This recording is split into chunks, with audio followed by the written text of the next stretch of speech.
तो hello everyone, मैं शुभम। आप देख रहे हो वेल्थ वाली बात और आज है हमारा बिजनेस फंडामेंटल सीरीज का डे 6। इसमें डे 5 के टॉपिक्स यूज होंगे तो मेक श्योर आपने उसे देखा हुआ है, पर फिर भी मैं कोशिश करूंगा आपको ये वीडियो आराम से समझ आए। और आज हम लोग सीखेंगे कैश कन्वर्जन साइकिल को। कैश कन्वर्जन साइकिल को सिंपल लैंग्वेज में समझाना चाहूं तो उसका मतलब होता है आपका पैसा कितने दिन में घूमकर आपके पास वापस आने वाला है।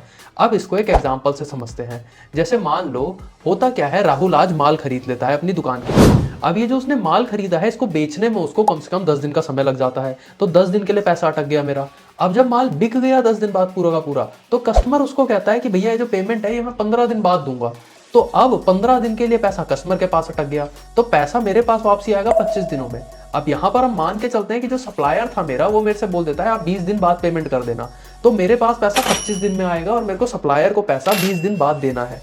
तो यहां पर क्या सिनेरियो है कि ये जो बीच के 5 दिन है, इसका जो खर्चा वर्चा चलाना है वो मेरे को अपने प्रॉफिट से चलाना पड़ेगा।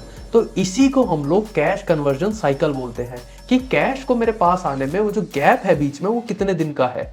तो यहां पर गैप था टोटल मेरा 5 दिन का।